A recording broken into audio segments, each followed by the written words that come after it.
जिसकी आशंका पहले से थी वैसे ही हुआ। आखिरकार ईरान और अमेरिका के बीच जो ये 2 हफ्ते का सीज फायर था वो पूरा होने से पहले ही खत्म हो गया।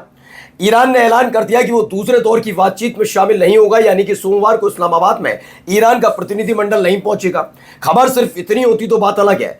अमेरिका जब धमकी देने पर उतरा तो मुस्तफा खामनेई साहब, जो बहुत कम अपने बयान दे रहे हैं पिछले कुछ दिनों से, उन्होंने आगे आकर कह दिया कि ईरान की सेना युद्ध लड़ने के लिए तैयार है। मिसाइल तोपखाने से बाहर निकाल ली गई। जो अमेरिका की खुफिया रिपोर्ट है उसके मुताबिक इस बार और बुरे हालात बनेंगे, क्योंकि एक तरफ अमेरिका की खुफिया एजेंसी रिपोर्ट दे रही थी कि जो दावे ट्रंप लगातार मीडिया के सामने कर रहे हैं वो झूठे हैं, क्योंकि 70% से ज्यादा मिसाइलें अब भी ईरान के पास बची हैं। यही नहीं, एक बड़े जनरल ने ऐलान कर दिया इस बार अगर हमला हुआ या युद्ध शुरू हुआ तो अब ये खत्म नहीं हो पाएगा लंबे समय तक, क्योंकि ये होगा वर्ल्ड वॉर। जी हाँ, विश्व युद्ध की धमकी दी जा रही है। तो वहीं इजराइल को तगड़ा झटका लगा, उसका एक और लाडला ढेर कर दिया गया। और तो और अमेरिका को, ट्रंप को स्पेन के प्रधानमंत्री ने जबरदस्त तरीके से लताड़ा है। पेड्रो सांचेज ने ऐसी लताड़ लगाई है, याद रखेगी उनकी आने वाली पीढ़ी भी, ट्रंप की पीढ़ी, अमेरिकन की नहीं, ट्रंप की पीढ़ी। और क्या कुछ हुआ दिखाता हूं। नमस्कार, मैं हूं प्राज्वल गौतम और आप देख रहे हैं the live TV. The live TV, सच सबसे आगे। सबसे पहले बड़ी खबर देखिए, ये ईरान की बहादुर नौसेना लड़ने के लिए तैयार। नौसेना शब्द का इस्तेमाल क्यों सुप्रीम लीडर मुस्तफा खामनेई ने किया, मैं बताता हूं। दरअसल स्ट्रेट ऑफ हॉर्मूज के आसपास दावा किया गया 15 युद्धपोत अमेरिका ने तैनात किए। सोचिए, ईरान के साथ 2 दिन में युद्ध खत्म करने की सोच रहे थे, आज 15 युद्धपोत इस इलाके में तैनात करने पड़े। खबर यह निकल कर आ रही कि इस बार लड़ाई समंदर में हो सकती है, तो उन्होंने कहा नौसेना तैयार बैठी है। अमूमन आपने अब्बास अरागची को, गालिबाफ जो ईरान की संसद के स्पीकर, उन्हें बोलते हुए सुना होगा। मुस्तफा खामनेई बहुत ही कम इस पूरे मामले पर बोल रहे हैं, बिल्कुल अपने पिता की तरह, या फिर यूं कहा जाए अपने पूर्ववर्ती यानी कि पुराने सुप्रीम लीडर अली खामनेई साहब की तरह। वो बहुत नहीं बोलते थे कि रोज लिया माइक पकड़ा बोल दिया, रोज लिया माइक पकड़ा बोल दिया, नहीं, वो लिमिटेड बोलते थे। और जब बोलते थे उसका असर भी दिखता था। हमने आपको दिखाया जनवरी 10 तारीख को जब उन्होंने बोलना शुरू किया तो दंगे प्रदर्शन सब रुक गए थे, फिर दंगाई चुन चुन कर पकड़े जा रहे थे। ऐसे उनके बेटे हैं, या यूं कहा जाए उनके उत्तराधिकारी मुस्तफा खामनेई साहब, उन्होंने भी कम बोले, लेकिन इस बार उन्होंने कहा कि तैयार है। ये बयान ऐसे वक्त में जरूरी हो जाता है जब ईरान का एक और बड़ा बयान आया। पहले देखिए, ईरान के सुप्रीम लीडर मुस्तफा खामनेई ने बड़ा बयान दिया है। सुप्रीम लीडर ने कहा है कि ईरान अपने हक के लिए लड़ रहा है। ईरान की बहादुर नौसेना लड़ने के लिए पूरी तरह तैयार है। यानी अब सीज फायर टूट गया, कोई अब आधिकारिक ऐलान की जरूरत भी नहीं। वजह जरा इधर से समझिए।